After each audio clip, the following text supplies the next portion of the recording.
সিঙ্গুর নিয়ে ফের মুখ্যমন্ত্রী মমতা বন্দ্যোপাধ্যায়কে তীব্র আক্রমণ করলেন শুভেন্দু অধিকারী। সিঙ্গুরের সর্বনাশ করে দিয়েছেন মমতা বন্দ্যোপাধ্যায়। টাটার কারখানা ডিনামাইট দিয়ে উড়িয়ে দিতে হয়েছে।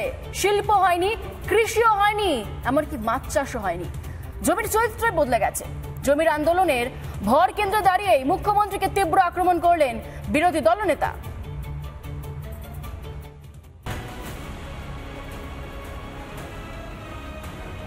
বিজেপি এলে টাটা ফিরবে, এটুকু আমি কথা দিতে পারি। সিঙ্গুরে শিল্পের স্বপ্ন দেখালেন রাজ্য বিধানসভার বিরোধী দলনেতা শুভেন্দু অধিকারী। বিজেপি ক্ষমতায় এলেই হাল ফিরবে সিঙ্গুরের। বাম আমলের যে পরিকল্পনাকে ধুলোয় মিশিয়ে দিয়েছিলেন মমতা বন্দ্যোপাধ্যায়, সেই সিঙ্গুরকেই আবার নতুন করে সাজাতে চায় বিজেপি। টাটার তৈরি করা কারখানা ডিনামাইট দিয়ে উড়িয়ে সরষার বীজ বুনেছিলেন, সরষা গাছ বেরোয়নি, হলুদ ফুলও ফুটেনি। গোটা পৃথিবীর মধ্যে শিল্প প্রতিষ্ঠান হিসেবে ভারতীয় কোম্পানি টাটা তাদের সৎ পথে উপার্জিত সমস্ত রড, সিমেন্ট, পাথর ওই জমির সঙ্গে মিশে গিয়ে জমির সম্পূর্ণ নেচার পরিবর্তন হয়ে গেছে।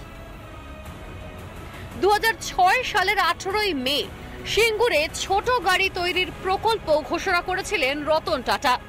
25 মে থেকে 997 একর কৃষি জমি অধিগ্রহণের প্রস্তাবের বিরুদ্ধে বিক্ষোভ শুরু হয়েছিল, যার নেতৃত্বে ছিল সেই সময়ের বিরোধী দল তৃণমূল।